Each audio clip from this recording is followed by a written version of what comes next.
ओम श्री साई नाथाय नमः। बाबा की कृपा से हम अध्याय 30 में आ गए हैं। यदि आप मेरा वीडियो पहली बार सुन रहे हैं तो प्लीज़ सब्सक्राइब करें और कमेंट करके बताएं कि आपको मेरा पारायण कैसा लगा। ओम साई राम। अध्याय 30। शिरडी को खींचे गए भक्त। पहला वड़ी के काका वैद, दूसरा खुशाल चंद, तीसरा बम्बई के रामलाल पंजाबी। इस अध्याय में बतलाया गया है कि 3 अन्य भक्त किस प्रकार शिरडी की ओर खींचे गए।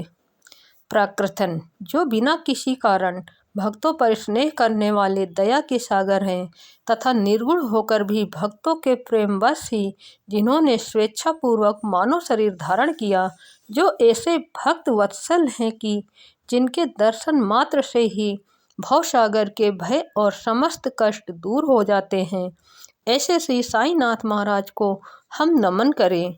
भक्तों को आत्मदर्शन कराना ही संतों का प्रधान कार्य है। श्री साईं संत जो शिरोमणि हैं, उनका तो मुख्य ध्येय ही यही है। जो उनके श्री चरणों की शरण में जाते हैं, उनके समस्त पाप नष्ट होकर निश्चित ही दिन प्रतिदिन प्रगति करते हैं। उनके श्री चरणों का स्मरण कर पवित्र स्थानों से भक्तगण शिरडी आते और उनके समीप बैठकर श्लोक पढ़कर गायत्री मंत्र का जाप किया करते थे। परंतु जो निर्बल तथा सर्व प्रकार से दीनहीन हैं और जो यह भी नहीं जानते कि भक्ति किसे कहते हैं, उनको तो केवल उतना ही विश्वास है कि अन्य सब लोग उन्हें असहाय छोड़कर उपेक्षा भले ही कर दें, परंतु अनाथों के नाथ और प्रभु श्री साईं मेरा कभी परित्याग न करेंगे। जिन पर वे कृपा करें, उन्हें प्रचंड शक्ति, नित्य अनित्य में विवेक तथा ज्ञान सहज ही प्राप्त हो जाता है। वे अपने भक्तों की इच्छाएं जानकर उन्हें पूर्ण किया करते हैं, इसीलिए भक्तों को मनोवांछित फल की प्राप्ति हो जाया करती है और वे सदा कृतज्ञ बने रहते हैं। हम उन्हें साष्टांग प्रणाम कर प्रार्थना करते हैं कि वे हमारी त्रुटियों की ओर ध्यान न देकर हमें समस्त कष्टों से बचा लें। जो विपत्तिग्रस्त प्राणी इस प्रकार श्री साईं बाबा से प्रार्थना करता है, उनकी कृपा से उसे पूर्ण शांति तथा सुख समृद्धि प्राप्त होती है। श्री हेमांडपंत कहते हैं कि हे मेरे साईं, तुम तो दया के सागर हो। यह तो तुम्हारी ही दया का फल है जो आज यह साईं सचरित भक्तों के समक्ष प्रस्तुत है।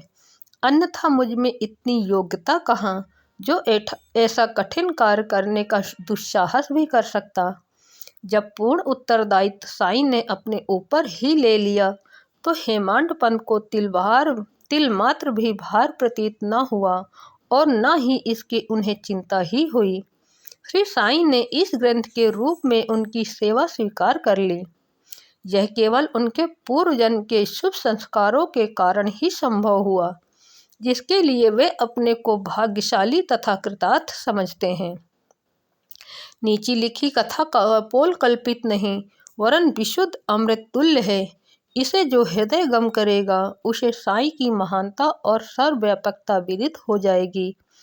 परंतु जो वाद विवाद और आलोचना करना चाहते हैं, उन्हें इन कथाओं की ओर ध्यान देने की आवश्यकता भी नहीं है।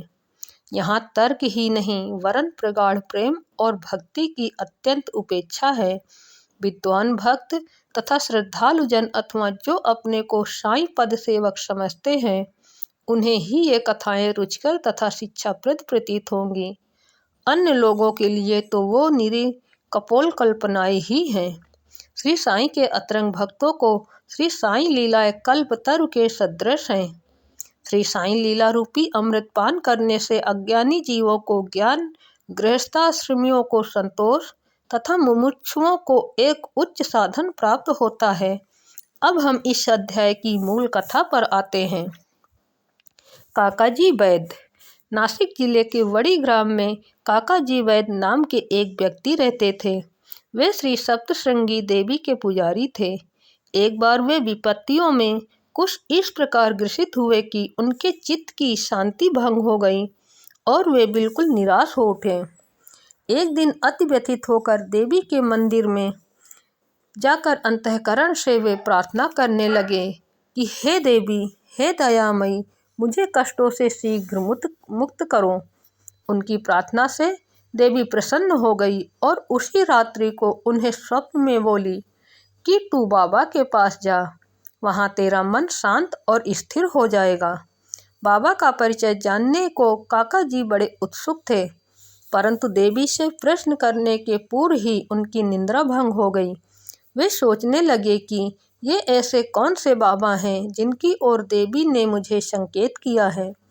कुछ देर सोचने के पश्चात वे इस निष्कर्ष पर पहुँचे कि संभव है कि वे त्र्यंबकेश्वर बाबा शिव ही हो।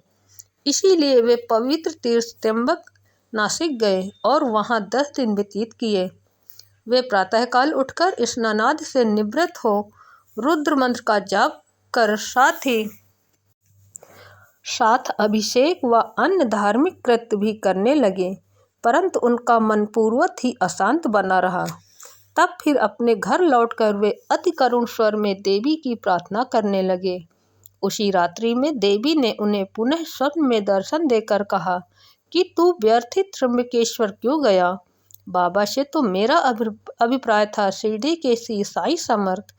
अब काका जी के समक्ष मुख्य प्रश्न यह उपस्थित हो गया कि वे कैसे और कब शिरडी जाकर बाबा के श्री दर्शन का लाभ उठाएं।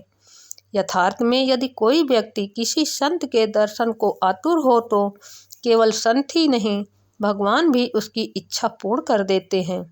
वस्तुतः यदि पूछा जाए तो संत और अनंत एक ही हैं और उनमें कोई भिन्नता नहीं। यदि कोई कहे कि मैं स्वतः ही अमुक संत के दर्शन को जाऊंगा, तो इसे निरे दम्भ के अतिरिक्त और क्या कहा जा सकता है। संत की इच्छा के विरुद्ध उनके समीप जाकर कौन दर्शन ले सकता है? उनकी सत्ता के बिना वृक्ष का एक पत्ता भी नहीं हिल सकता।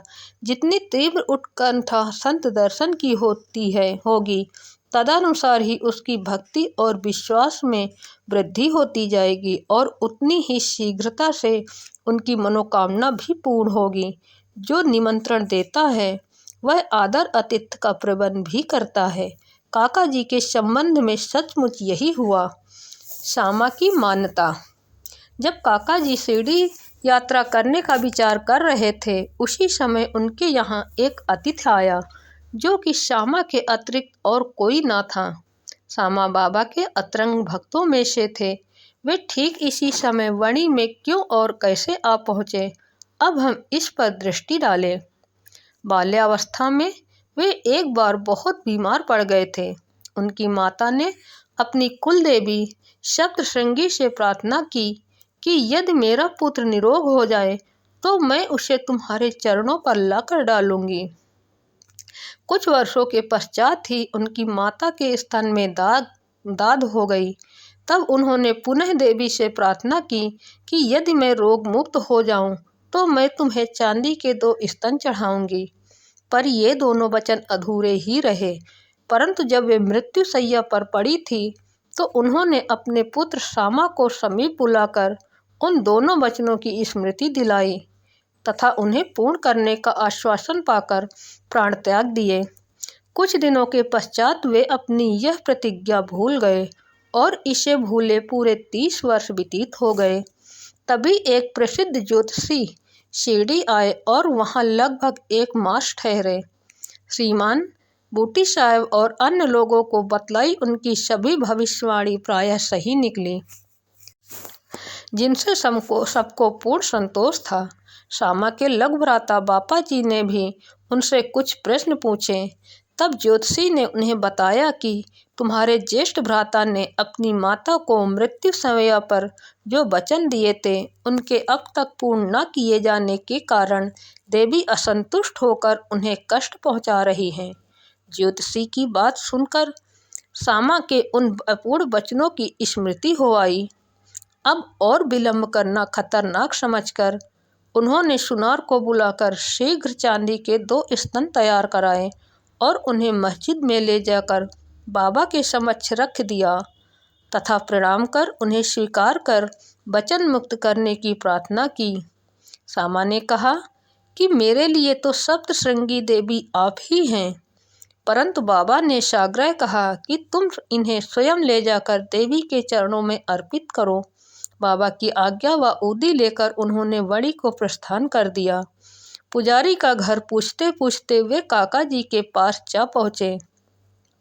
काका जी इस समय बाबा के दर्शनों को बड़े उत्सुक थे और ठीक ऐसे ही मौके पर श्यामा भी वहां पहुंच गए। वह संयोग भी कैसा विचित्र था। काका जी ने आगंतुक से उनका परिचय पत्र प्राप्त कर पूछा कि आप कहाँ से पधार रहे हैं। जब उन्होंने सुना कि वे शिरडी से ही आ रहे हैं तो वे एकदम प्रेमोन्मत्त हो श्यामा से लिपट गए और फिर दोनों का ही श्री साई लीलाओं पर वार्तालाप आरंभ हो गया। अपने वचन संबंधी कृत्यों को पूर्ण कर वे काका जी के साथ शिरडी लौट आए। काका मस्जिद पहुंचकर बाबा के श्री चरणों से जा लिपटे। उनके नेत्रों से प्रेमाश्रु की धारा बहने लगी और उनका चित्त स्थिर हो गया। देवी के दृष्टांतानुसार जैसे ही उन्होंने बाबा के दर्शन किए, उनके मन की अशांति तुरंत नष्ट हो गई और वे परम शांति का अनुभव करने लगे। वे विचार करने लगे कि कैसी अद्भुत शक्ति है कि बिना कोई संभाषण या प्रश्नोत्तर किए अथवा आशीष पाए दर्शन मात्र से ही अपार प्रसन्नता हो रही है। सचमुच में दर्शन का महत्व तो इसे ही कहते हैं। उनके त्रिषित नेत्र साईं चरणों पर स्थिर हो गए और वे अपनी जिह्वा से एक शब्द भी न बोल सके। बाबा की अन्य लीलाएं सुनकर उन्हें अपार आनंद हुआ और वे पूर्णतः बाबा के शरणागत हो गए। सब चिंताओं और कष्टों को भूलकर वे परम आनंदित हुए। उन्होंने वहां सुखपूर्वक 12 दिन व्यतीत किए और फिर बाबा की आज्ञा, आशीर्वाद तथा उदी प्राप्त कर अपने घर लौट गए। खुशाल चंद रहाता निवासी ऐसा कहते हैं कि प्रातः वेला में जो स्वप्न आता है वह बहुधा जागृता अवस्था में सत्य निकलता है। ठीक है, ऐसा ही होता होगा, परंतु बाबा के संबंध में समय का ऐसा कोई प्रतिबंध नहीं था। ऐसा ही एक उदाहरण प्रस्तुत है। बाबा ने एक दिन तृतीय प्रहर काका साहब को तांगा लेकर रहाता से खुशाल चंद को लाने के लिए भेजा, क्योंकि खुशाल चंद की उनकी कई दिनों से भेंट न हुई थी। रहाता पहुंचकर काका साहब ने यह संदेश उन्हें सुना दिया। यह संदेश सुनकर उन्हें महान आश्चर्य हुआ और वे कहने लगे कि दोपहर को भोजन के उपरांत थोड़ी देर मुझे झपकी आ गई थी। तभी बाबा स्वप्न में आए और मुझे शीघ्र ही शिरडी आने को कहा, परंतु घोड़े का उचित प्रबंध न हो सकने के कारण मैंने अपने पुत्र को यह सूचना देने के लिए ही उनके पास भेजा था। जब वह गांव की सीमा तक ही पहुंचा था तभी आप सामने से तांगे में आते दिखे। वे दोनों तांगे में बैठकर शिरडी पहुँचे तथा बाबा से भेंट कर उन्हें बड़ी प्रसन्नता हुई। बाबा की यह लीला देख खुशाल चंद गदगद हो गए।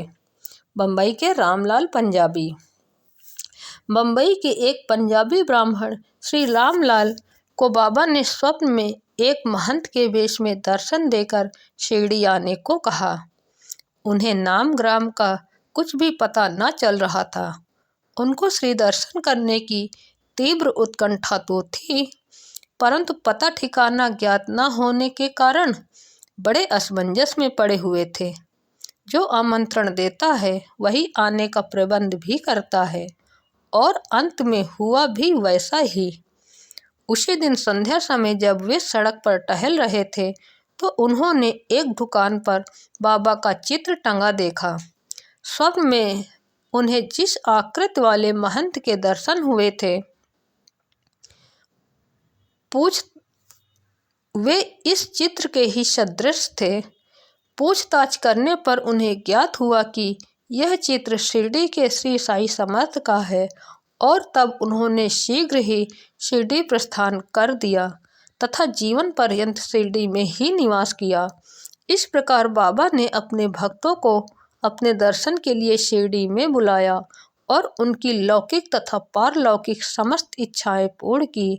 श्री सद्गुरु साईनाथार्पणमस्तु। शुभम भवतु। ओम श्री साई यशकाय शिरडी निवासने नमः।